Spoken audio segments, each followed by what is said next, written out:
प्यारे दोस्तों, आज हम बात कर रहे हैं आपके मैथमेटिक्स का जो क्वेश्चन पेपर है 2024 का किस तरह का आएगा, कैसे प्रश्न पूछे जाएंगे, इसको हम डिस्कस करने वाले हैं इस वीडियो के माध्यम से।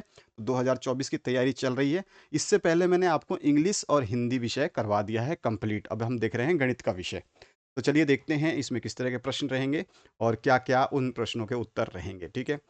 यहाँ पर प्रश्न संख्या दे रखा है 1 से 2 जो होगा ये 7 नंबर का रहेगा। प्रश्न संख्या 3 से 6 16 नंबर देगा। 7 से 11 जो है 24 नंबर देगा। 12 से 19 नंबर तक के प्रश्न 25 नंबर देंगे आपको और 20 से 22 नंबर तक के प्रश्न जो है वो आपको 8 नंबर देंगे।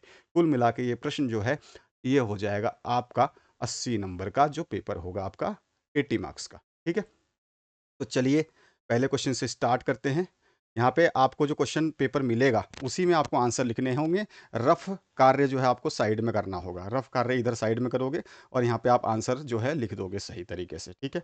तो चलिए पहले क्वेश्चन को देखते हैं यहाँ पर, जो कि पूछा गया है न्यून कोण है। न्यून कोण आप सभी को जानते हैं, एक्यूट एंगल किसको कहते हैं? जो 90 डिग्री से कम होगा। 90 डिग्री से कम यहाँ पे कौन सा दिखाई दे रहा है आपको? वही आंसर सही हो जाएगा। 90 डिग्री से कम 60 डिग्री है। तो हमारा ऑप्शन जो है ए करेक्ट हो जाएगा। क्लियर हुआ? नेक्स्ट जो क्वेश्चन है उसकी बात करते हैं। चांदे की सहायता से निम्नांकित कोणों का मापन कर कोण का नाम लिखिए। तो आपको मापना भी है और फिर कोण का नाम भी लिखना है। देख रहे हो ये जो कोण है आप जिसको चांदे की सहायता से नापते हो तो ये 90 डिग्री का बनेगा आपका। ठीक है, ये 90 डिग्री का कोण है। इसको हम बोल देंगे यहाँ पर माप लिखेंगे कि ये 90 डिग्री का कोण है। ठीक है, और इस 90 डिग्री का कोण को हम बोलते हैं समकोण। ठीक है, समकोण बोलते हैं इसको हम। और आपको अच्छी तरह पता है समकोण को इंग्लिश में क्या बोलते हैं? Right angle. तो हम यहाँ पे राइट एंगल भी लिख सकते हैं जो बच्चे इंग्लिश मीडियम से देंगे।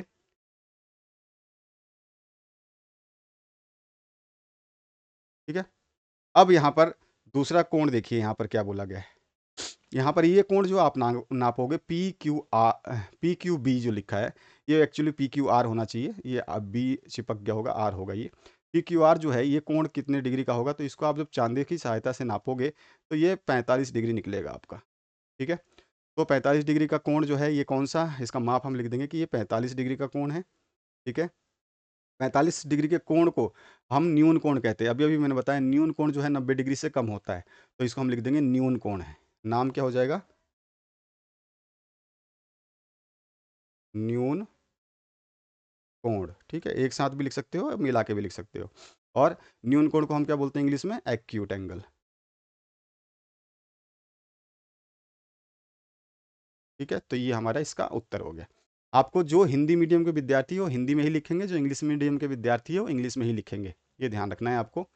अब जो नेक्स्ट क्वेश्चन है, यहाँ पूछा गया है 905 डैश 907 के बीच की संख्या 905 है। ठीक है, 1905 है, 1907 है, तो 1906 आएगा। 1905, 1906, 1907।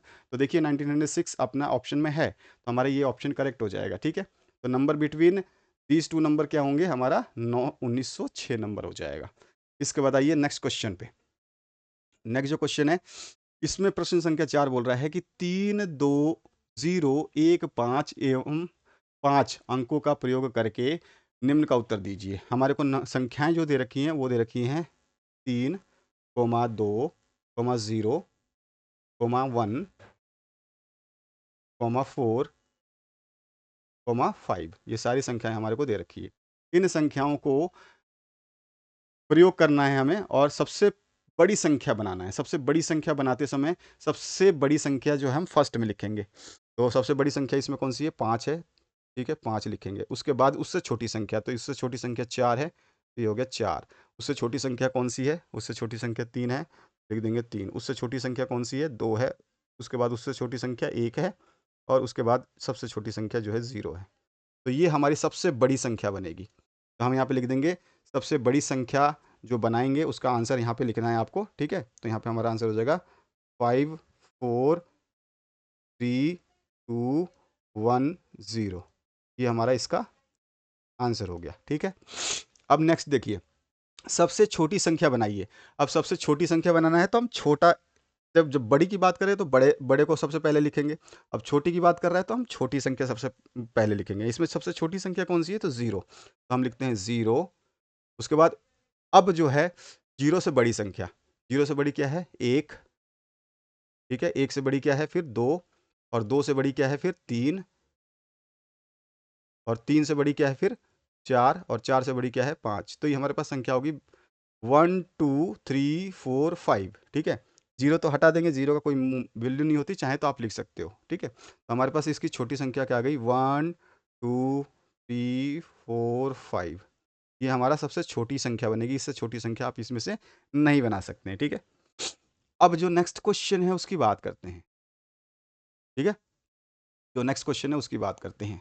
अगर आप ज़ीरो उपयोग इधर करते हो, यहाँ पे देखे 0 है ये, तो यहाँ पर 1 है, 1 लिख दो, फिर 0 लिखोगे, तो फिर आपको बाकी संख्याएं ना आगे बढ़ जाएंगी, तो ये संख्या और बड़ी हो जाएगी। आप सोच रहे हो कि 0 में 1 के बाद लगा दूंगा तो 10 हो जाएगा 12 की जगह, तो ये गलत हो जाएगा। आप 10 के बाद लिखोगे तो ये 2 तो कहीं ना कहीं लिखना पड़ेगा आपको। तो ये संख्याएं जो है 1 2 3 4 5 नंबर है ना, वहाँ 6 नंबर हो जाएंगे, तो संख्या अपने आप बड़ी हो जाएगी, तो इसलिए हम गलत हो जाएंगे। तो ध्यान रखना है आपको, सही तरीके से करना है।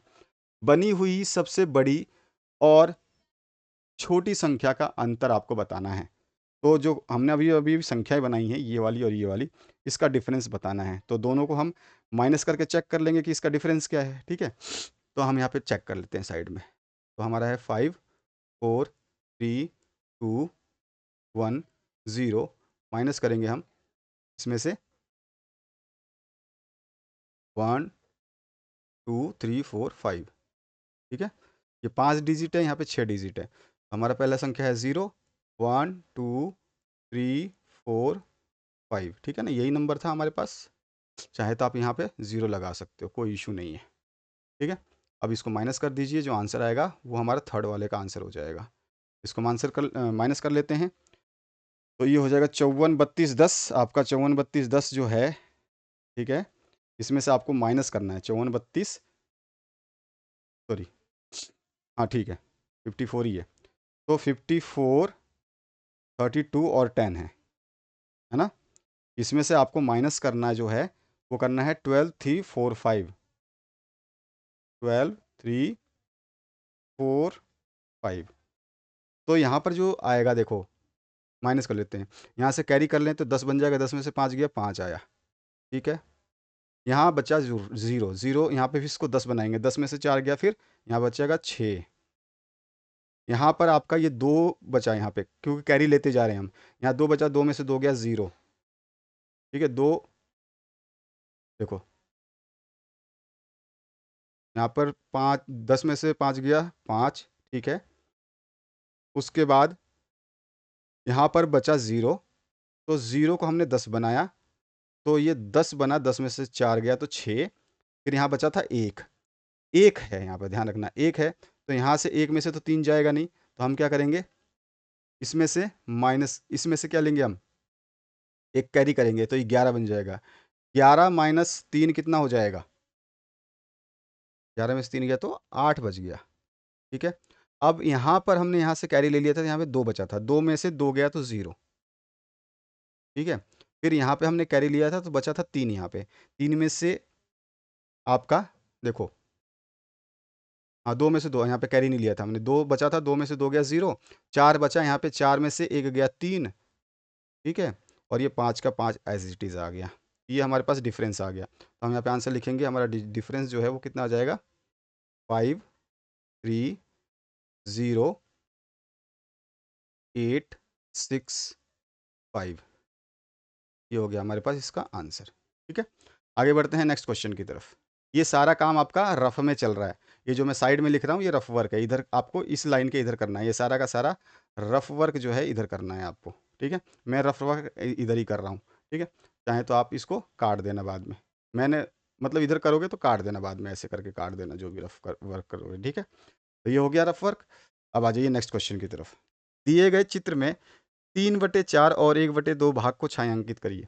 पहला चित्र जो है ये बोल रहा है कि इसमें टोटल भाग हैं 4, 4 में से आपको 3 को छायांकित करना है। दूसरे चित्र में टोटल भाग हैं 2, उसमें से एक को जो है आपको छायांकित करना है या शेड करना है। तो शेड कर दीजिए आप, कोई भी 3 आपकी मर्जी से, चाहे तो आप ये फर्स्ट ले लीजिए, ये एक ये शेडिंग हो गया, फर्स्ट पार्ट ये हो गया, ठीक है, सेकेंड पार्ट ये हो गया, और थर्ड पार्ट ये हो गया। 3 ही पार्ट हमें सेट करने हैं 4 में से, कोई भी आप छोड़ करके कोई भी 3 कर सकते हैं इसमें से, और इसमें से भी दोनों में से कोई भी कर सकते हैं।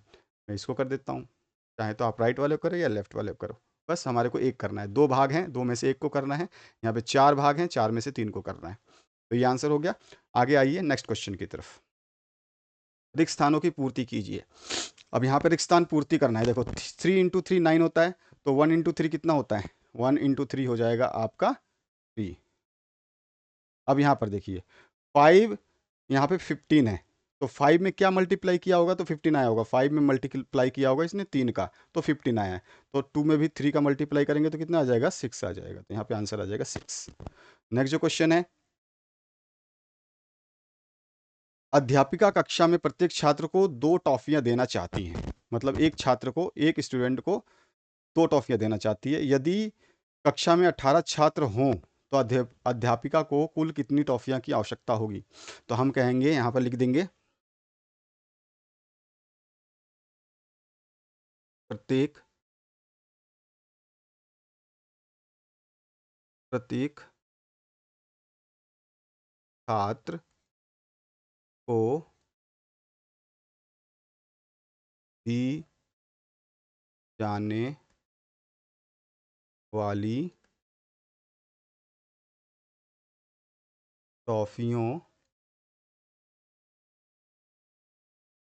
की संख्या कितनी है? वो है 2। ठीक है, प्रत्येक प्रत्येक मतलब एक छात्र को। अतः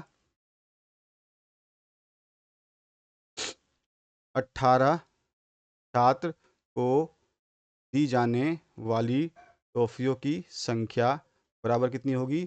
2 गुणा में 18, अर्थात ये हो गया आपका 18 दूनी 36, 36। ये हो गया आपका आंसर। ठीक है, अब आ जाइए नेक्स्ट क्वेश्चन पे। अब यहाँ पर है आपका संख्याओं की समझ। सूत्र एक न्यूनेन पूर्णवेन तथा परम मित्र अंक की सहायता से 82 माइनस 54 प्राप्त होगा। खाली आपके एमसीक्यू दे रखे हैं। एमसीक्यू में आपको सिंपली क्या करना है, जो है आपको अगर इसमें तो एमसीक्यू है, तो एमसीक्यू में तो आंसर आप डायरेक्ट जान सकते हो। 82 में से 54 निकाल दीजिए, 82 माइनस कर दीजिए आप जो है 54। ठीक है, तो आप रफ वर्क कर लोगे कि भैया 82 मेरे को गिवन था, उसमें से 54 मैं माइनस करना चाहता हूँ। तो मेरे पास आ जाएगा यहाँ पे 12 में से 4 गया 8, और यहाँ बचा 7, 7 में से 5 गया 2, 28 आंसर आएगा। ऑप्शन देखिए, बी ऑप्शन करेक्ट हो जाए तो हम बी ऑप्शन भर देंगे, बात खत्म यहाँ पे। अगला जो क्वेश्चन है, आधार 10 पर सूत्र निकलम द्वारा गुणा कीजिए। तो सूत्र निकलम तो आपको स्कूल में पढ़ाया ही होगा। उसमें क्या होता है, हमें आधार कितना दिया गया है? आधार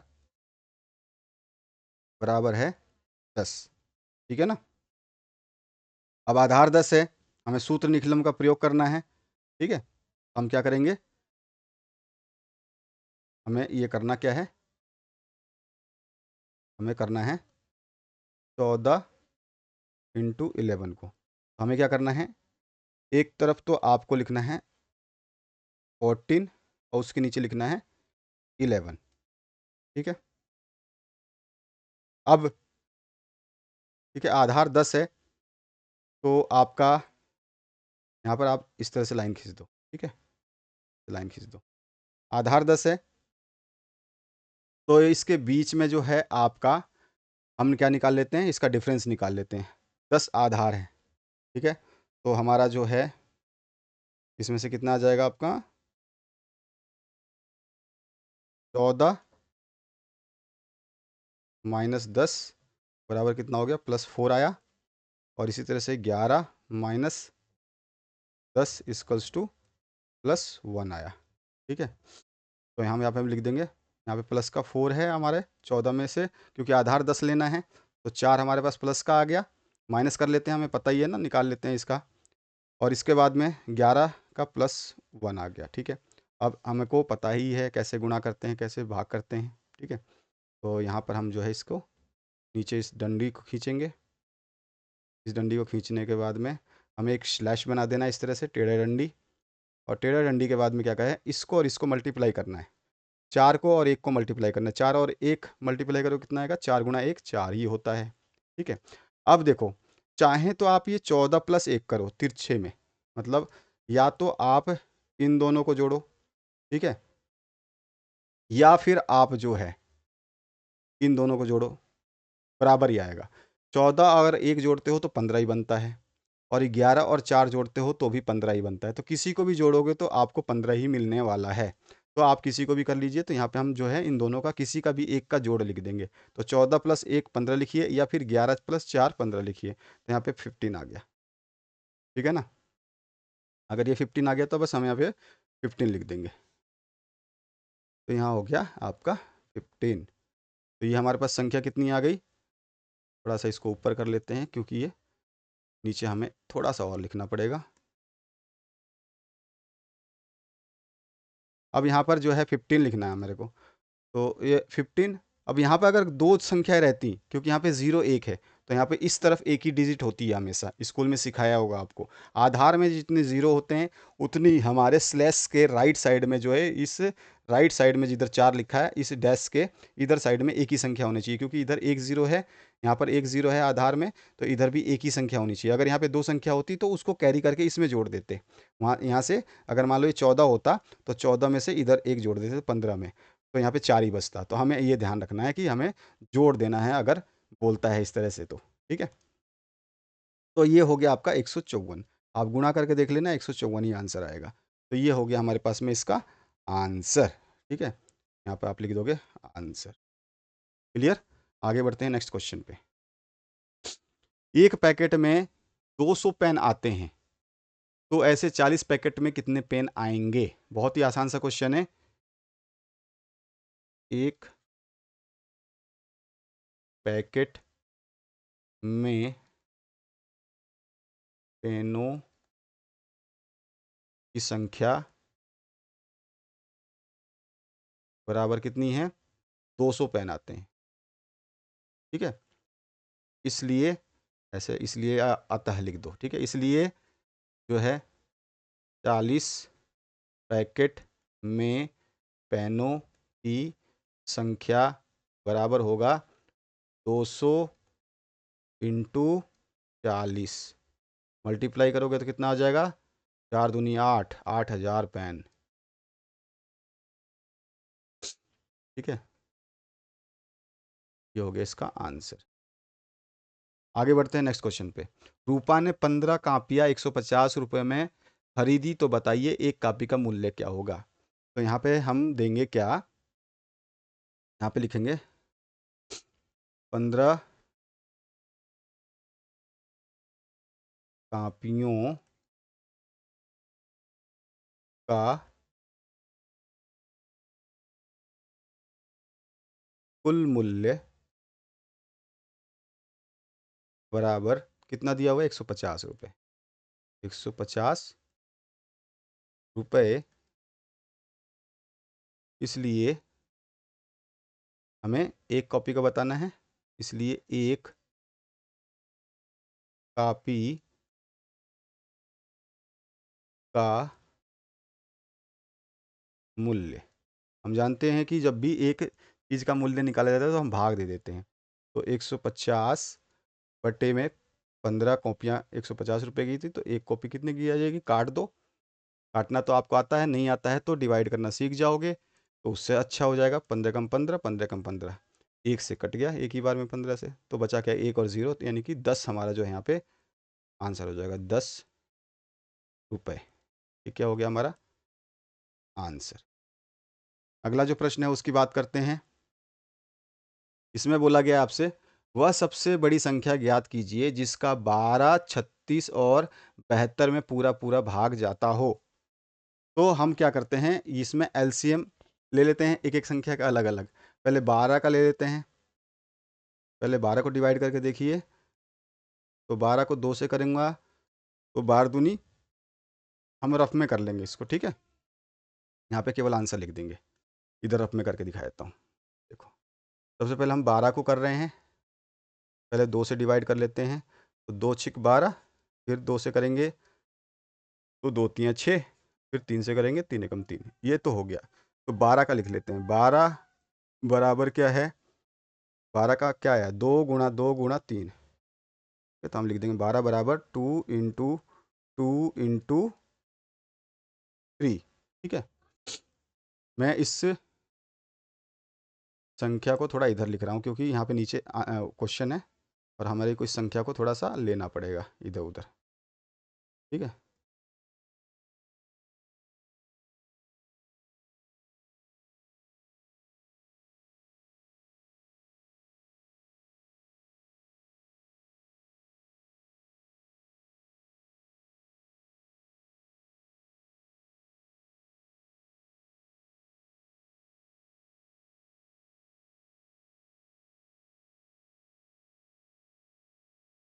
अब हमारे पास जो संख्या दूसरी है उसका भी निकाल लेते हैं।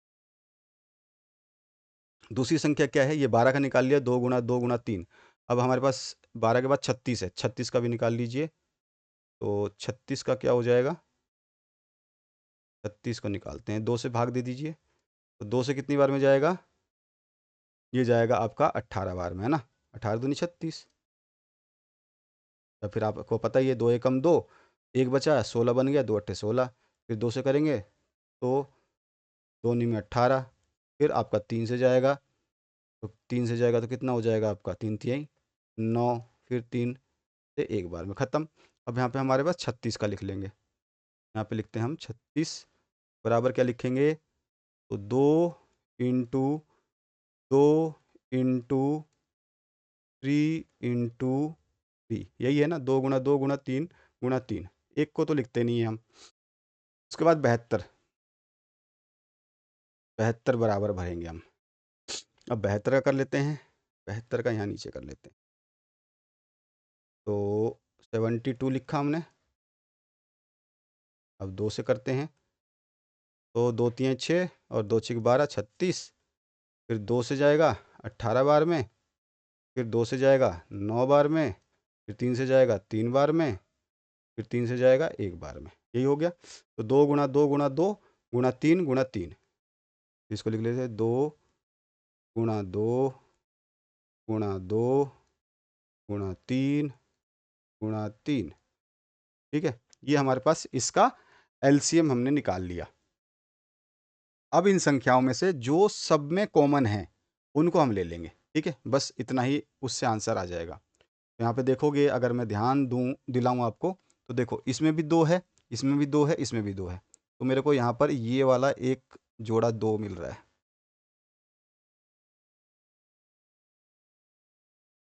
ठीक है, एक जोड़ा 2 मिल गया, तो मैंने लिखा कि एक तो 2 मेरे पास है। ठीक है, ठीक है, गुणा। एक बार और देखो आगे, इसमें भी 2 है, इसमें भी 2 है, इसमें भी 2 है, तो इसको भी ले लो। मैं केवल आपको ये गोला करके बता रहा हूँ, इसमें से आपको गोला करने की ज़रूरत नहीं है, बस देख लेना है कि कौन सा कॉमन है। यहाँ पे भी 2 है, ये भी 2 ले लिया, इन 2। अब देखते हैं 3, इसमें इसमें तो 2 है, लेकिन इसमें 2 नहीं है, इसमें भी 2 नहीं है, तो इस 2 को नहीं लेंगे।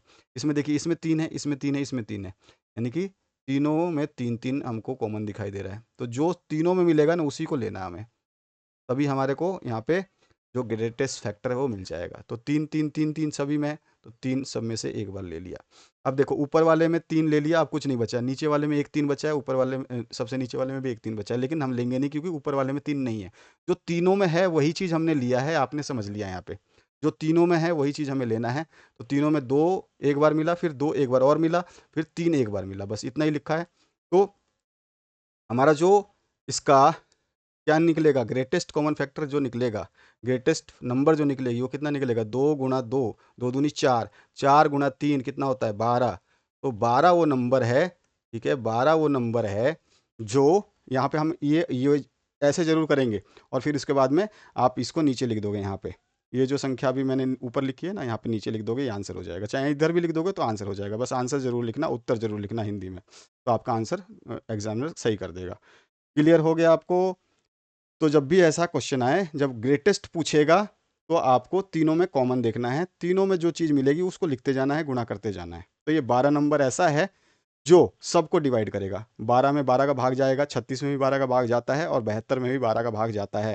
तो यही बोल रहा है कि पूरा पूरा भाग जाता हो वो संख्या बताइए, तो वो 12 ही है जो तीनों को भाग दे सकता है। ठीक है, और वो बड़ी से बड़ी संख्या है। वो बड़ी से बड़ी संख्या 12 ही है, जिससे हम इन तीनों को भाग दे सकते हैं। इससे बड़ी कोई संख्या नहीं मिल सकती। इससे छोटी संख्या मिल सकती है, 2 से हम इन तीनों को भाग दे सकते हैं, 4 से हम तीनों को भाग दे सकते हैं, ठीक है। तो इस तरह से बहुत सारी संख्याएं हैं जिनसे हम इनको भाग दे सकते हैं, लेकिन बड़ी से बड़ी संख्या केवल 12 ही है, जो हमारा उत्तर है, ठीक है। अगला जो क्वेश्चन है उसकी बात करते हैं। इसमें पूछा निम्नलिखित प्रश्नों को हल कीजिए, छूटे हुए अंक लिखिए। अब देखिए यहाँ पर आप देख रहे हैं कि यहाँ पर जो अंक है ये 8 है, बड़ा अंक है, बड़ा अंक है, और नीचे जो आंसर में वो छोटा अंक है, यानी कि छोटा अंक नीचे आया हुआ है। इसका मतलब ये है कि बड़े अंक में से कुछ ना कुछ माइनस किया होगा, तब छोटा बना था। उत्तर में जब हमारा छोटा बनता है तो इसका मतलब माइनस हुआ है, अगर उत्तर में बड़ा बनता है तो इसका मतलब प्लस हुआ है। तो उत्तर में हमारा आंसर देखो 4 है, और ऊपर जो है 8 है। तो हम देखते हैं 5 माइनस 4 कितना आता है, 1, ठीक है।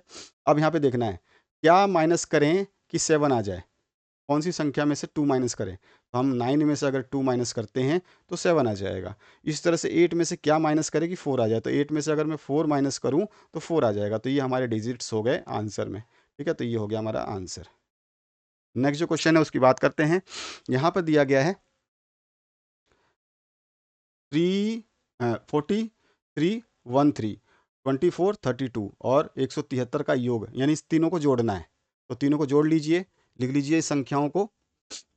संख्या क्या दे रखी है, पहली दे रखी है आपको 4313, दूसरी दे रखी है आपको संख्या 2432, 2432, और तीसरी दे रखी है 173, ठीक है। अब इनको हमें जोड़ देना है, जोड़ करके जो हमारा उत्तर आएगा उसको हम लिख देंगे, वही हमारा उत्तर हो जाएगा। अब जोड़ना तो आता ही है आपको, फटाफट जोड़ दीजिए। 3 और 2 5 और 3 8, ठीक है। अच्छा, 1 और 3 4, 4 और 7 7 4 11, ठीक है, 11। तो एक आया, हासिल लग गई हमारे पास में, कैरी गया एक। तो एक हम यहाँ पे मान लो एक ऊपर लिख लेते हैं, वैसे लिखना नहीं है, मैं बता रहा हूँ कि एक यहाँ पे हमने ले लिया। 3 और 1 4, 4 8 और 1 9, तो हमारे पास यहाँ पे आ गया 9। और यहाँ पर 4 और 2 6, यहाँ पे आ गया 6। यही हमारा क्या है, आंसर है। आगे बढ़ते हैं नेक्स्ट क्वेश्चन की तरफ। किसी स्कूल को विद्यालय सुविधा अनुदान के तहत, मेरे विद्यालय में जो जो भी हम सुविधाएं मतलब कुछ प्राप्त करते हैं, उसके लिए गवर्नमेंट कुछ देती है। तो उसके तहत जो है गवर्नमेंट ने, किसी ने भी जो है 4,000 रुपये दिए किसी स्कूल को। विद्यालय सुविधा अनुदान के तहत यानी डोनेशन के तहत 4,000 रुपये प्राप्त हुए, ठीक है। स्कूल की विभिन्न सुविधाओं रुपये 2500 खर्च हो गए। स्कूल में मान लो बाग का काम किया, झूला टूटा उसको सही किया, या बाथरूम की मरम्मत कराई, कुछ भी कराया, तो उसमें 2500 रुपये खर्च हो गए। 4,000 रुपये मिले थे, 2500 रुपये खर्च हो गए। तो बताइए स्कूल के पास कितने रुपए शेष बचे, यानी कि 4,000 रुपये में से 2500 रुपये हमें को माइनस करने हैं, बस इतना ही पूछा है ना। तो हम यहाँ पे लिख देंगे कि 4,000 रुपये तो हमारे पास थे, ठीक है, और 2500 रुपये खर्च हो गए।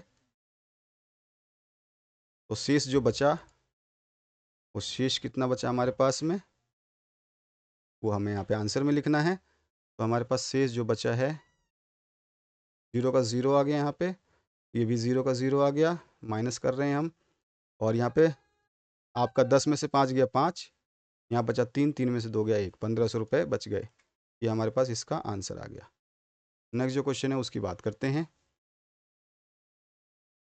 मापन की समझ, यहाँ पे मेजरमेंट की अंडरस्टैंडिंग हम करेंगे। 25 नंबर यहाँ से मिलेगा आपको। 3 घंटे में कितने मिनट होते हैं, हम जानते हैं, मैं केवल आपको बता रहा हूँ, हम जानते हैं कि 1 मिनट 1 घंटे में 60 मिनट होते हैं भैया। 1 घंटे में जब 60 मिनट होता है तो 3 घंटे में 3 से इसको गुणा कर दो, है ना। तो 3 × 60 180 मिनट, तो उत्तर नंबर 10 सही हो जाएगा, ठीक है। 3 घंटे में कितने मिनट हो गए, 180 मिनट।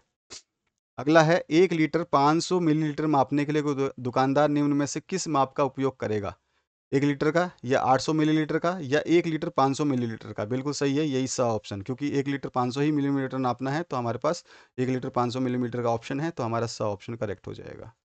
अगला जो प्रश्न है उसकी बात करते हैं, जिसमें रिक्ताणु की पूर्ति करनी है। 120 सेंटीमीटर बराबर कितना मीटर, हम जानते हैं,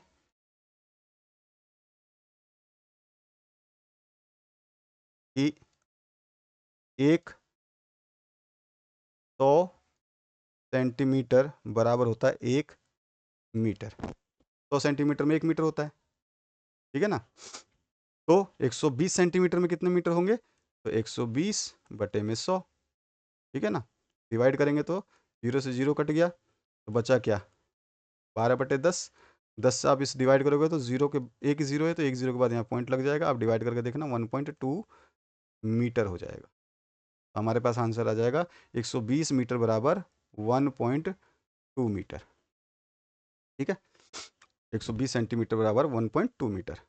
मीटर को सेंटीमीटर में बदलने के लिए हम किससे गुणा करते हैं, तो अब हमने बताया कि मीटर जो है 1 मीटर में कितना होता है 100 सेंटीमीटर, तो हम 100 से गुणा करते हैं। मीटर को सेंटीमीटर में बदलना है तो हम 100 से गुणा करेंगे। आगे आ जाइए नेक्स्ट क्वेश्चन पे। किलोमीटर को मीटर में बदलने के लिए खाली स्थान से गुणा करते हैं। हम जानते हैं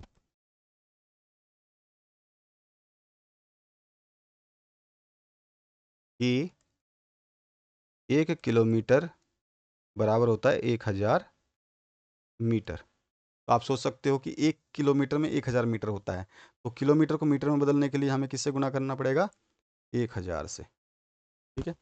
अगला जो क्वेश्चन है, नीचे दिए गए भार सज्जा को कांटों के प्रकार से मिलाइए। यहाँ पे जो भार दिए गए हैं इसको हमको उनको मिला देना है। तो देखो 3 किलोग्राम 600 ग्राम, तो यहाँ पे देखो 3 कहाँ बन रहा है, 2 + 1 3, क्योंकि ये भी किलोग्राम है ये भी किलोग्राम है, ठीक है। और फिर आगे है 600, तो 600 देखो 500 और 100, 600 ये भी ग्राम है ये भी ग्राम है, तो हमारा आंसर हो जाएगा 100, ठीक है।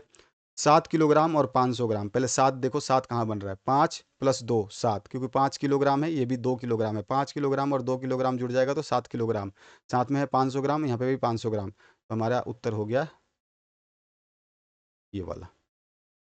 बचा हुआ अपने आप मिल जाएगा 4 किलोग्राम 750 ग्राम, तो 2 + 2 4, ठीक है, और 5 और 2.5 7.5, ठीक है ना। तो यहाँ पर ये आंसर। हाँ, आगे आते हैं नेक्स्ट क्वेश्चन पे।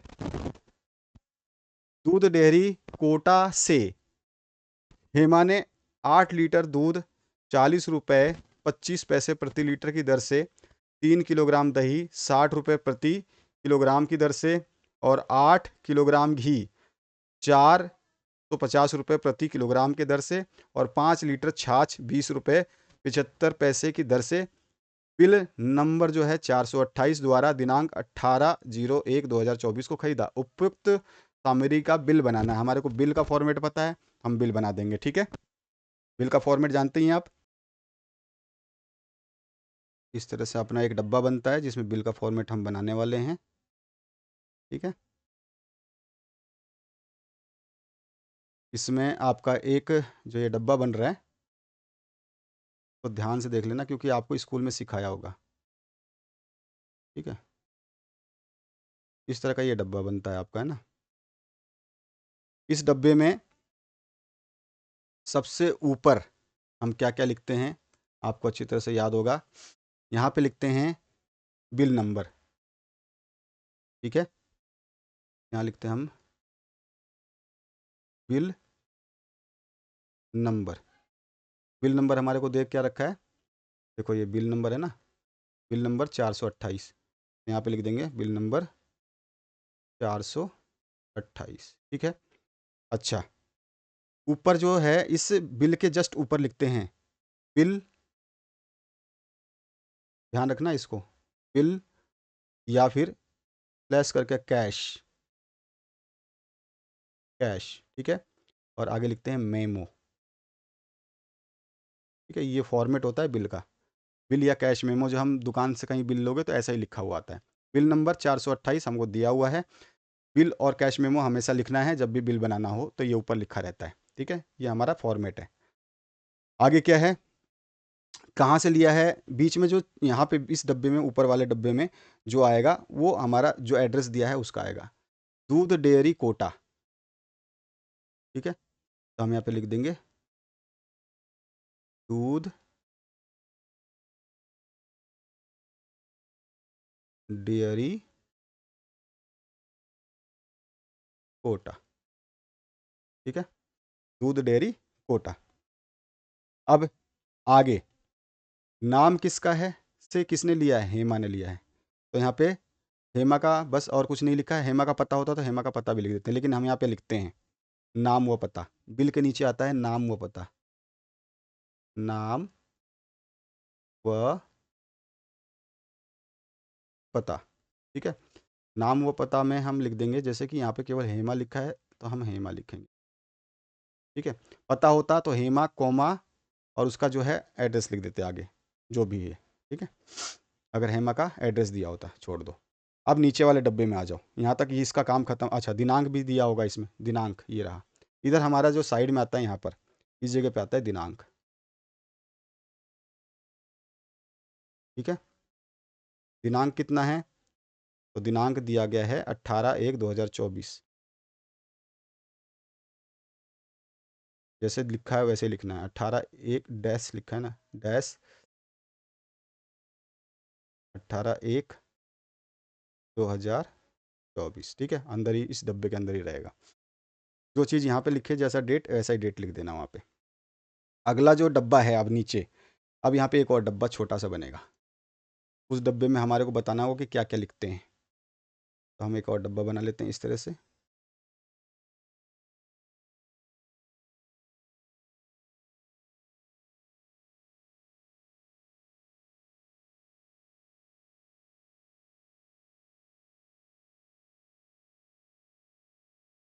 अब इस डब्बे में सबसे पहले हम लिखते हैं क्रम संख्या।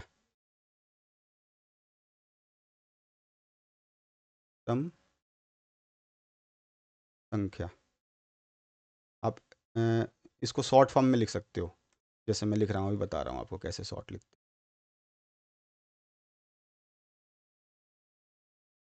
आप इसको क्रम संख्या में, क्रम संख्या इस तरह से लिख दोगे। ठीक है, फिर ये डब्बा खत्म हो जाएगा। इसके बाद हमें इसका पहले क्रम संख्या को हम बंद कर देंगे कि चलो भैया इसका काम खत्म हो गया।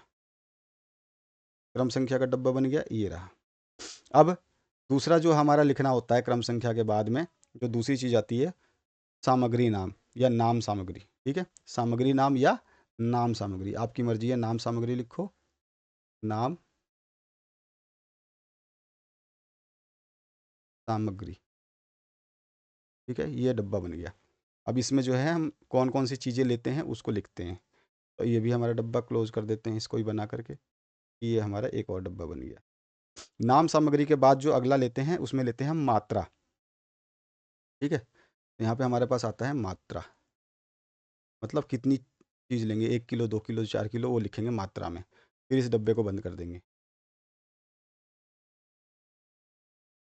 फिर मात्रा के बाद जो है हमने कितनी ली है मात्रा, तो दर क्या है उसका, रेट लिखेंगे। तो दर हम लिखते हैं उसको, तो इंग्लिश में रेट लिखते हैं।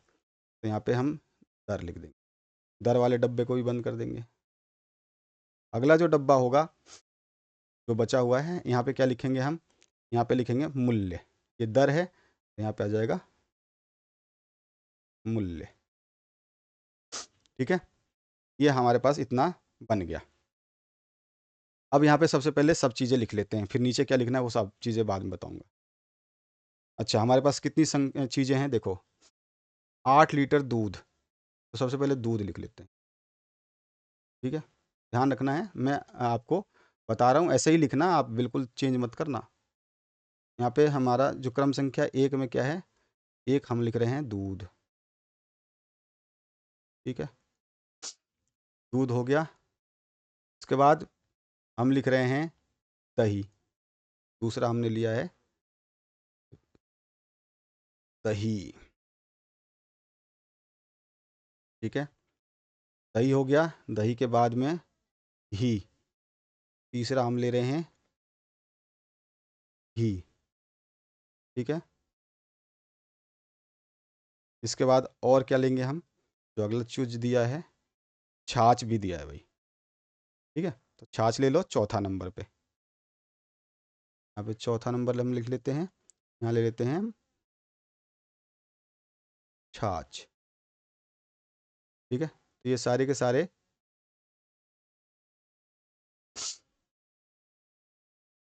यहाँ पे हमारा ये 3 नंबर 2 नंबर 1 नंबर 4 आइटम हो गए।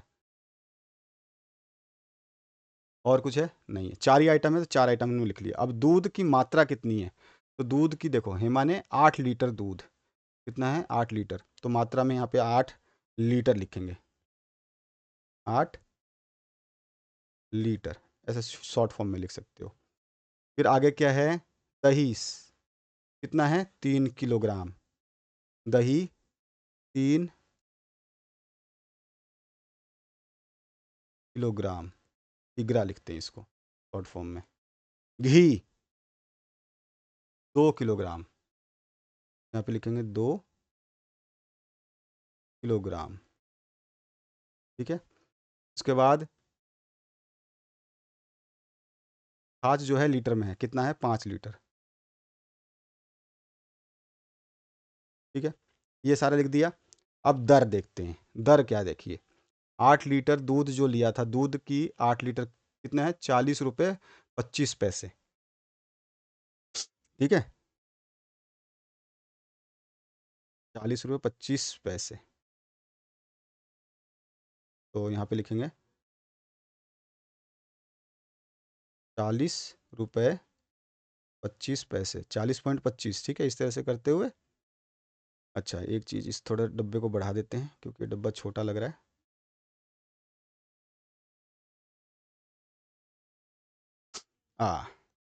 तो 40.25 क्या है, 40 रुपये 25 पैसे प्रति लीटर, तो हम लिखेंगे ये रुपए प्रति लीटर, इस तरह से, ठीक है। अच्छा दही देखते हैं, दही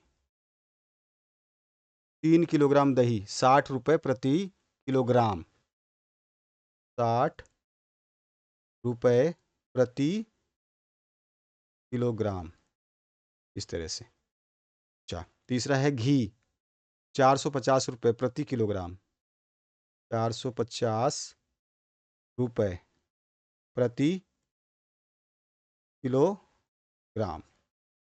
और छाछ जो है 5 लीटर, वो 20 रुपये 75 पैसे की दर से, यानी कि लीटर,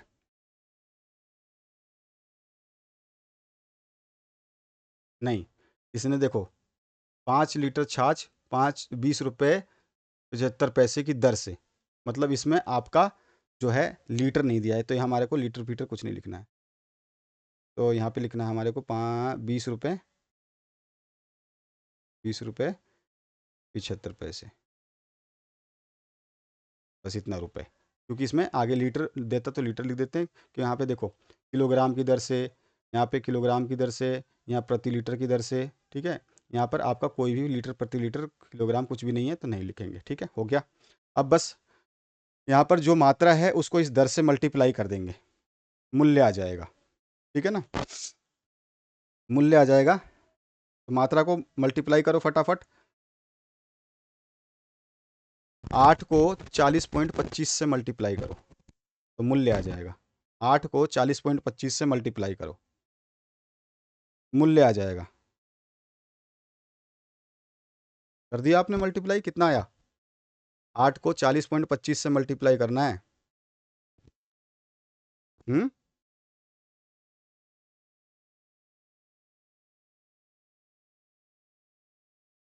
ठीक है, सही बोला आपने, 322 रुपये आ जाएगा, यहाँ लिखेंगे 322 रुपये, ठीक है।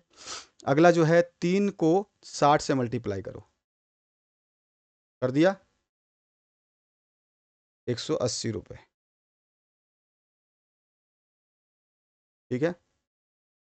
2 को 450 से मल्टीप्लाई करो, कितना आया, हाँ ठीक है, 900 रुपये। अब इसमें 5 लीटर जो है आपका यही रहेगा, क्योंकि इसमें प्रति किलोग्राम लीटर होता तो हम इसको मल्टीप्लाई करते हैं, हम इसको मल्टीप्लाई नहीं करेंगे, रुपए किलोग्राम होता, प्रति में होता तो प्रति के हिसाब से 1 लीटर का दाम हुआ, 1 लीटर के हिसाब से 5 लीटर का निकालते, लेकिन ये 5 लीटर ही उसने लिया 20 रुपये की दर से, 5 लीटर ही लिया इसने, 5 लीटर छाछ लिया 20 रुपये 75 पैसे की दर से, ठीक है। तो यहाँ पर आपका ये 20.75 ऐसा ही आ जाएगा, तो 20.75 लिख दो, ठीक है। वैसे यहाँ पे प्रति लीटर होना चाहिए, ठीक है, प्रति लीटर। छाछ जो है लीटर में ही लेगा, दूध लीटर में है, पानी जैसा जो द्रव्य सामग्रियाँ होती हैं वो लीटर में ही लेते हैं, तो यहाँ प्रति लीटर होना चाहिए वैसे तो 20 को आप मल्टीप्लाई करते, 20.75 को आप मल्टीप्लाई करते तो आपका 5 से मल्टीप्लाई करते तो वो अलग आंसर आता। ठीक है, तो यहाँ पर जो है हमारा आंसर में नहीं है कुछ भी तो हम नहीं लिखेंगे, तो यहाँ पर हमारे पास ये है 20 रुपये 75 पैसे। ठीक है, अब यहाँ पर हम जो है नीचे इस टेबल को जोड़ देंगे। ठीक है, यहाँ पे अब आ जाइए, ये तो सारा ऊपर वाला मैंने तो बता ही दिया आपको, अब तो कुछ बताना नहीं है। यहाँ पे बस हमको क्या करना है, एक डब्बा बनाना है इस तरह से। अब इस डब्बे में भी आपके 2 डब्बे बनेंगे। ठीक है,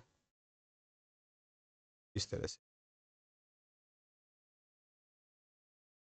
अब देखिए यहाँ पे आपका जो है नीचे योग आ जाएगा, योग। बाकी ये डंडियाँ हटा देना, ये मिटा देना, ये मिटा देना, ये मिट ये तो हाँ, ये भी मिटा देना। ठीक है, ये भी मिटा देना, ये भी मिटा देना, ये भी मिटा देना, और ये भी मिटा देना। ये भी मिटा के दिखा दूंगा मैं। यहाँ पे आ जाएगा योग। योग इन सभी का योग कितना होता है टोटल, वो आपको करना है यहाँ पे। तो करिए इसको टोटल और बताइए कितना आ रहा है कमेंट में। तो ये आ जाएगा 0.75 तो है ही आपका, रुपए में तो है ही सारा। 0.75 तो इधर आ जाएगा, और 900 और 322, 180 और 20, ये हो जाता है आपका टोटल 1422। 1422.75 रुपये। तो ये योग हो गया। जैसा मैंने बताया था आपको कि ये जो टेबल में ये एक्स्ट्रा चीज़ें हैं इनको हम हटा देंगे, इनको डिलीट कर देना है। मतलब आपको यहाँ पर क्या करना है, ये डब्बे में नहीं बनाना है।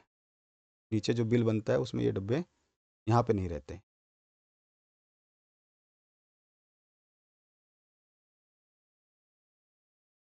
ये इस तरह से आपका ये हो गया। अब बताऊँगा यहाँ पे क्या लिखते हैं। यहाँ पे ज़रूरी है आपको सब कुछ समझना ज़रूरी है, नहीं तो मैं तो फटाफट का देता आंसर, तो मैं पहले ही बना के दे देता आपको। मैंने आपके सामने इसलिए बनाया ताकि आपको पता हो कि आपको लिखना क्या है। चलिए अब तो कर लेते हैं।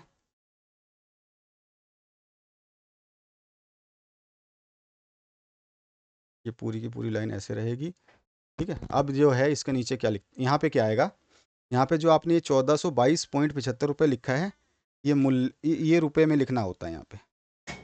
ये आपको कितना है, यहाँ पर है आपका 1422.75 रुपये। तो यहाँ पे आप लिखोगे 1422.75 पैसे मात्र। ठीक है, ये आ जाएगा। और नीचे जो है यहाँ पर आपको क्या क्या लिखना है, यहाँ पर नीचे तो यहाँ पे लिखोगे आप हस्ताक्षर,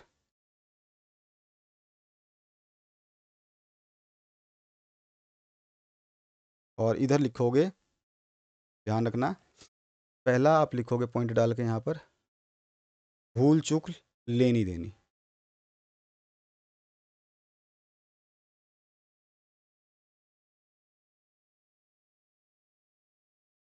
और दूसरा जो पॉइंट में लिखोगे आप, बेचा हुआ माल वापस नहीं होगा।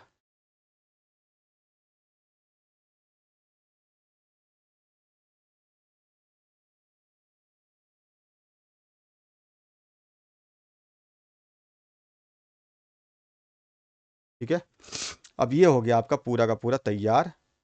अब इसी तरह से आपको इसका आंसर लिखना था। क्लियर हो गया आपको। आपको जब चाहें तो आप इसको भी लाइन से डंडे बना करके खींच सकते हैं कि भैया अलग अलग आइटम है तो अलग अलग इस तरह से आप जो है इसका बना सकते हैं डब्बा, ऐसे, अगर आपकी इच्छा हो तो। आपको आंसर इसी शीट में लिखना है, क्वेश्चन पेपर आपको अलग से नहीं मिलेगा आंसर के लिए। यहीं पर रफ वर्क करना है साइड में, जैसे कि मैंने इधर बताया है, इस साइड में रेफर करना है। हो गया। आगे बढ़ते हैं नेक्स्ट क्वेश्चन की तरफ। घटाइए 12 घंटे 18 मिनट में से 9 घंटे 16 मिनट। बहुत आसान सा क्वेश्चन है, आराम से घटा दोगे, तो घटा दो फटाफट। यहाँ पे हम लिख देंगे घंटे और इधर लिख देंगे मिनट। ठीक है, घंटे कितना है, 12 घंटे और नीचे 9 घंटे। इधर है आपका 18 मिनट और इधर है 16 मिनट। घटा दीजिए, टेबल के नीचे से क्या हो जाएगा इसमें आंसर, आंसर लिख देंगे बस, यही हमारा योग हो जाएगा। तो ये हो गया, 18 में से 16 गया तो 2 बचा, और 12 में से 9 गया तो 3 बचा।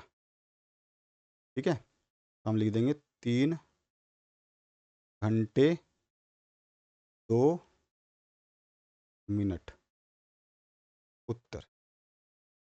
ठीक है, ये आंसर हो गया आपका। नेक्स्ट जो क्वेश्चन है उसकी बात करते हैं। जोड़िए 9 घंटे 16 मिनट, 8 घंटे 50 मिनट और 7 घंटे 45 मिनट। तो जोड़ लेते हैं, पहले लिखते हैं घंटे, इधर लिख लेते हैं मिनट। घंटे कितना है, 9 है, 8 है और 7 है।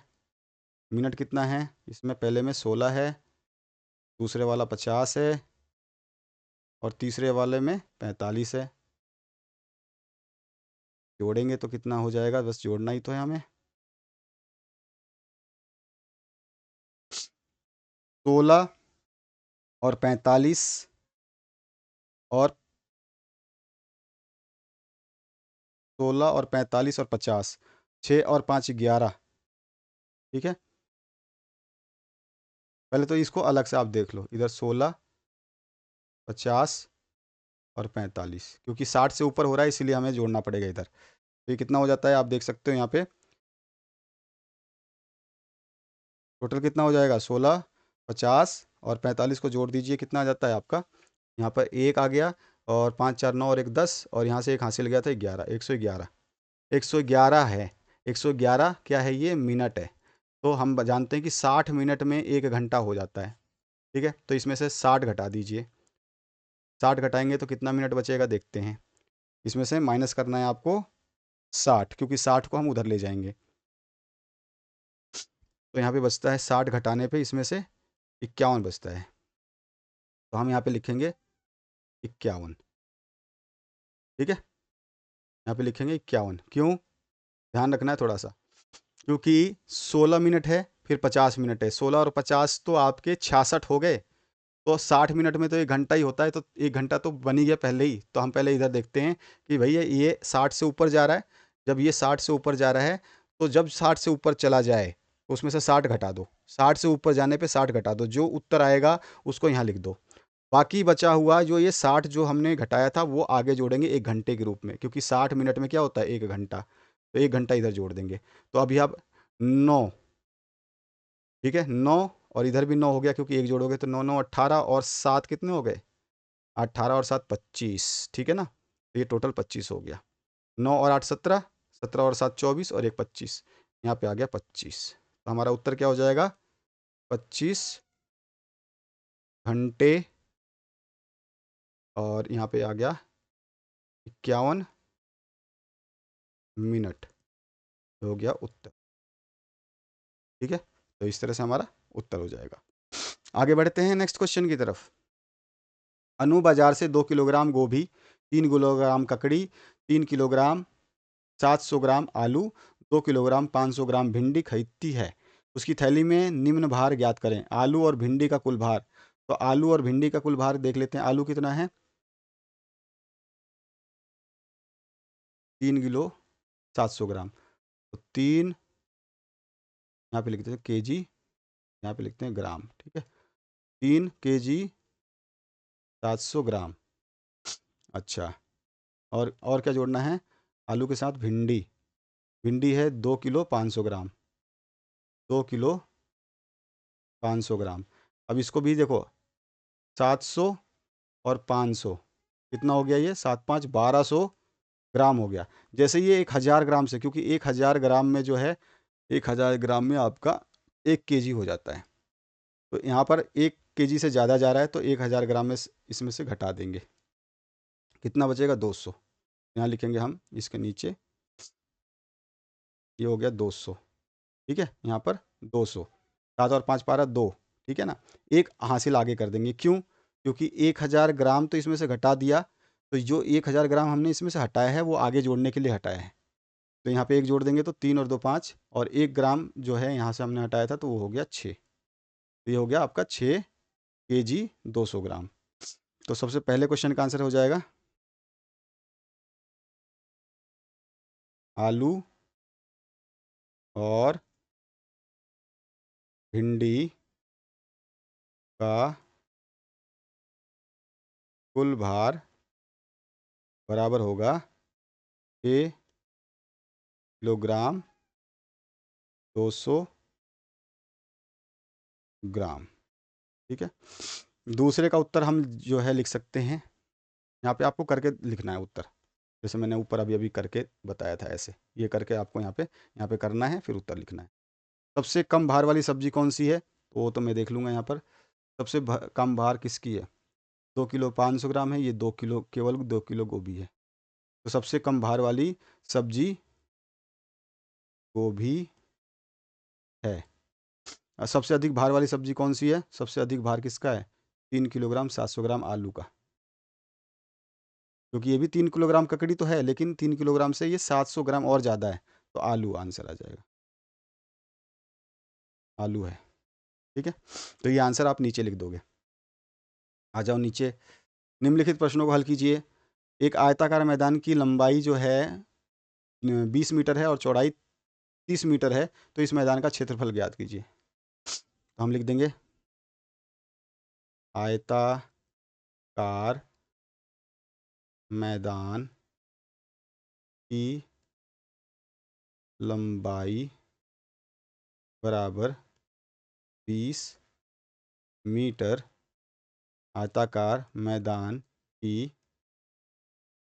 चौड़ाई बराबर 30 मीटर, ठीक है। अतः आयताकार मैदान का क्षेत्रफल बराबर होता है लंबाई गुणा चौड़ाई, अर्थात 20 × 30, अर्थात 3 दूनी 600 मीटर स्क्वायर। ये उत्तर आ गया। अगला जो प्रश्न है उसको देखते हैं। यहाँ पे दी गई आकृति का परिमाप निकालना है। परिमाप का मतलब क्या होता है? जो ये बाउंड्री बाहर बाहर दे रखी है, इसके सभी का जोड़ होता है। तो कितना कितना है? तो परिमाप बराबर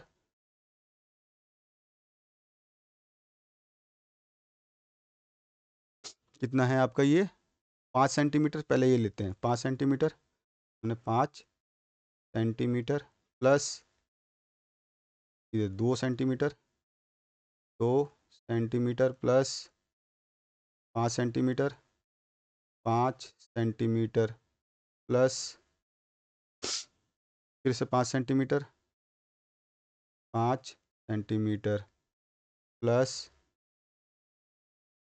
2 centimetre, 2 centimetre plus 5 centimetre, 5 centimetre plus 10 centimetre, 10 centimetre बराबर, परिमाप बराबर कितना हो जाएगा? 5 और 2 7, 7 और 5 12, 12 और 5 17, 17 और 2 19, 19 और 5 24 और 10 34, 34 सेंटीमीटर उत्तर। अगला जो प्रश्न है उसको देख लेते हैं। दिया गया पैटर्न, यहाँ पे क्या है? आंकड़ों का प्रबंधन पैटर्न समझ, ये 8 अंक का है। दिया गया पैटर्न का अगला चित्र होगा। देखो त्रिभुज था, त्रिभुज में एक भुजा बढ़ी तो आयत बना, एक भुजा बढ़ी तो ये आपका पंचभुज बना, तो एक और भुजा बढ़ेगी तो षष्ठभुज बनेगा, जो कि ये आपका सी ऑप्शन करेक्ट, ठीक है। तो इसका उत्तर जो है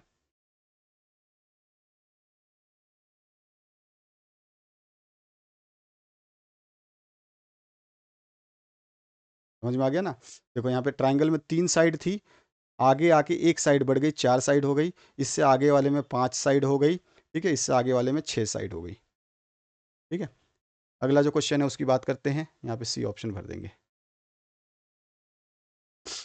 इसमें जो है दिए गए पैटर्न का अगला पद होगा। यहाँ देखो, यहाँ पर 25 से आगे गए हैं तो हमें 5 का अंतर मिला है, ठीक है। फिर 25 से 5 का अंतर मिला है तो 30 हुआ है। 30 से आगे गए हैं तो 40 मिला, 10 का अंतर मिला है। और 40 से आगे गए हैं तो हमारे को 15 का अंतर मिला है। तो सब जगह देखो अंतर जो है बढ़ता जा रहा है। तो 5 दूनी 10, 5 तिया 15, आगे जो अंतर मिलेगा वो हमारे को 20 का मिलेगा, ठीक है। तो अब 20 जोड़ोगे तो कितना हो जाएगा, ये 75 हो जाएगा। तो अगला नंबर क्या होगा, 75 होगा। आंसर कौन सा है, सा ऑप्शन करेक्ट, ठीक है ना। समझ में आ गया ना। देखो अंतर 25 से 30 हुआ, 5 का अंतर। 30 से 40 हुआ, 10 का अंतर। 40 से 55 हुआ, 15 का अंतर। 55 से 75 होगा तो 20 का अंतर। तो यही तो अंतर देखा हमने। आगे जो है सड़क सुरक्षा सप्ताह 2024 के प्रतिदिन के अनुसार यातायात के नियमों की पालना नहीं करने वाले व्यक्तियों की संख्या नीचे तालिका दी गई है, ये रही, ठीक है। इन आंकड़ों का ग्राफ स्तंभ जो है हमें बनाना है कि इसका ग्राफ कैसा बनेगा। तो यहाँ पे हम ग्राफ बना सकते हैं, ठीक है। यहाँ पे ग्राफ बना देते हैं, तो हटा दो तो मिटा देते हैं इसको। तो मिटाने पे आपको जो है ग्राफ सही दिखाई देगा, इसलिए मिटा रहा हूँ।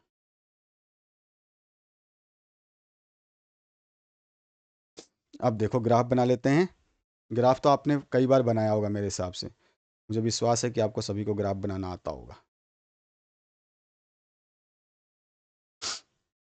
तो सबसे पहले हमारे को दिन दिया है यातायात नियमों को की पालना नहीं करने वाले व्यक्तियों की संख्या। तो व्यक्तियों की संख्या एक तरफ ले लेंगे और दिन एक तरफ ले लेंगे।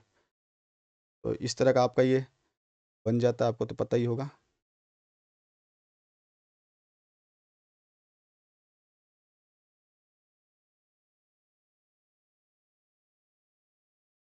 ऐसा हम ग्राफ बनाते हैं। अब यहाँ पर जो है कौन कौन सा है, सोम मंगल बुध गुरु शुक्र और शनि। तो नीचे लिख लेते हैं दिन।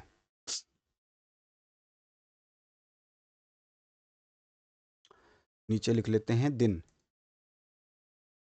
तो यहाँ पे मैं शॉर्ट फॉर्म में लिख रहा हूँ, ठीक है। मान लो कि ये है जो है यहाँ पर सब जगह बराबर ले लेंगे। यहाँ से यहाँ तक का गैप जो है वो इतना ही है, इतना इधर है। सोम मंगल बुध बृहस्पति शुक्र और शनि, ठीक है। इस तरह से हमने ले लिए। तो यहाँ पे लिखा मैंने सोम। सोम को मैं संडे नहीं मंडे से स्टार्ट करते हैं ना, मैं मंडे मानता हूँ इसको, ठीक है। ये देखो मंडे, तो M Monday, Tuesday, Wednesday, Thursday, Friday और सैटरडे। सोम मंगल, मैं इसको इंग्लिश में लिख देता हूँ, आप हिंदी में लिख लेना। सोम मंगल बुध गुरु आप हिंदी में लिखना, ठीक है। जो हिंदी मीडियम के वो हिंदी में लिखेंगे, जो इंग्लिश मीडियम के यहाँ पे लिखता हूँ सोमवार यानी मंडे। फिर आपका अगला दिन ट्यूसडे, फिर जो है वेनसडे, फिर आपका थर्सडे, फिर है आपका फ्राइडे, फिर आपका सैटरडे। ये हमने लिख लिए दिन। ये क्या है, इधर जो है इस तरफ जा रहे हैं जो दिन, इस तरह से बता देना है कि इधर दिन है, ये सारे दिन है। अब इधर क्या लिखेंगे हम, व्यक्तियों की संख्या। क्या है, व्यक्तियों की संख्या जो पालना नहीं कर रहे। तो हम लिख रहे हैं इधर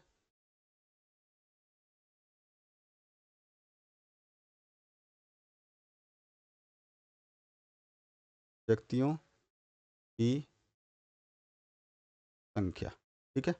व्यक्तियों की संख्या में हम कैसे इस तरफ चल रहे हैं, ऊपर की तरफ ऐसे। तो यहाँ पे मानता हूँ ये 0 पॉइंट, यहाँ पर 0 के बाद यहाँ पे माना मैंने 1, यहाँ पे 2, ये 3, ठीक है, ये 4, ये 5, ये 6, ये 7, ये 8, ये 9 और ये 10, ठीक है। 1 2 3 4 10 नंबर मैंने बराबर बराबर लगा लिए। अब हमारे को जो चीज़ बताई गई है यहाँ पे लिख देता हूँ मैं, यहाँ पे ये तो 0 हो गया, ये 1, यहाँ पे 2, 3, 4, 5, 6, 7, 8, 9। ठीक है, अब देखते हैं। सोमवार को बोल रहा है 3, सोमवार को 3, 3 कहाँ पे आ रहा है? सोमवार को 3 ये रहा, है ना? तो सोमवार को 3 है ना, तो यहाँ पे बॉक्स बनाएंगे, ठीक है ना? तो सोमवार को 3 डब्बे बनाने हैं, मतलब 3 के बराबर ऊंचा डब्बा बनाना है।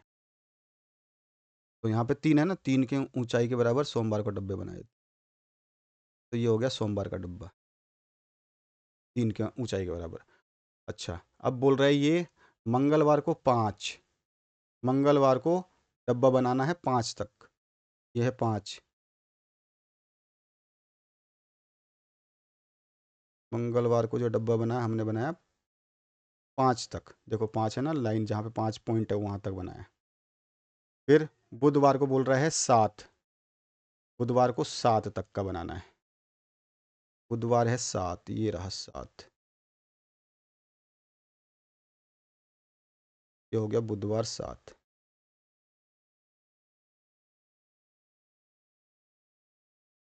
ठीक है, देखो 7 तक बना दिया। बुधवार के बाद में आपको क्या बनाना है?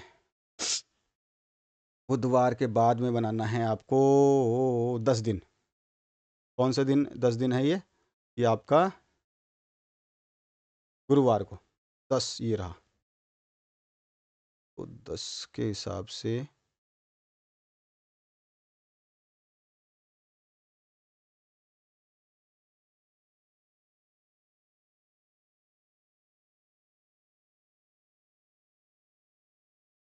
ठीक है, ये 10 का बना दिया। अब अगला है फ्राइडे को 6, 6 कहाँ है? ये रहा, फ्राइडे को 6, और सैटरडे को 4, ये रहा 4, 4 के बराबर चलना।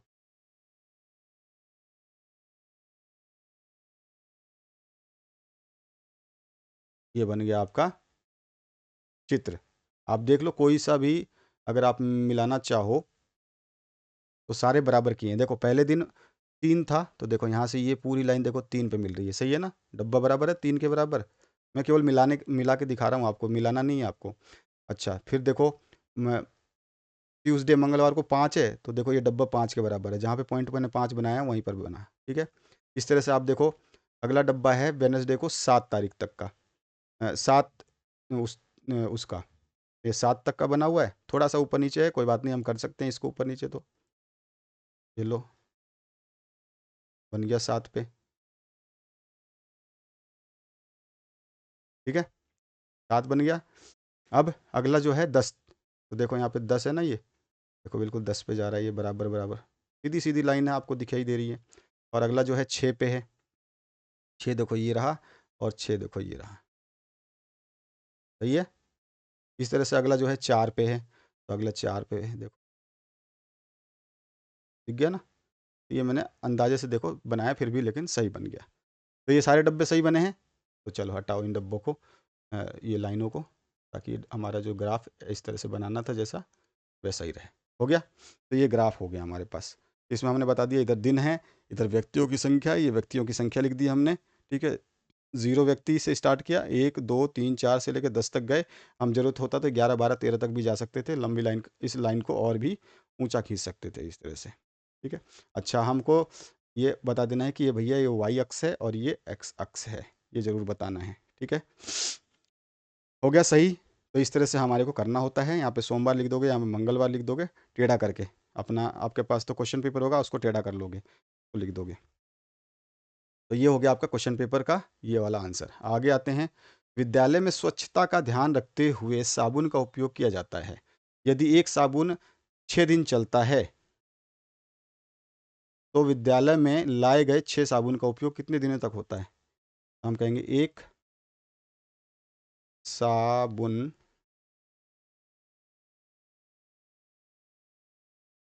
चलता है बराबर के दिन, अतः 6 साबुन चलेंगे। एक एक साबुन 6 दिन चलता है, तो 6 साबुन कितना दिन चलेगा? 6 × 6, भाई 6 दिन है और 6 साबुन है, बचेंगे 36 दिन। ये हो गया हमारा आंसर। ठीक है, तो यहाँ तक आपका ये कंप्लीट आंसर हो गया जो कि आपने देखा। इससे पहले मैंने आपको बता दिया है कि आपका इंग्लिश विषय जो है मैंने कंप्लीट विषय करवाया हुआ है और हिंदी कंप्लीट करा दिया गया है। इसके बाद जो है आपका नेक्स्ट सब्जेक्ट ईवीएस करवा दिया जाएगा, आपको टेंशन लेने की ज़रूरत नहीं है। मैथमेटिक्स आप देख चुके हो, पूरा डिटेल सोल्यूशन दिया है। इसके बाद हम ईवीएस भी आपको करवा देंगे। ठीक है, thank you very much, have a good day. दोस्तों के साथ शेयर करना बिल्कुल ना भूलें, चैनल पे बने रहें, सब्सक्राइब कर रखें ताकि आपका कोई भी वीडियो डालें तो आपको पता चल जाए।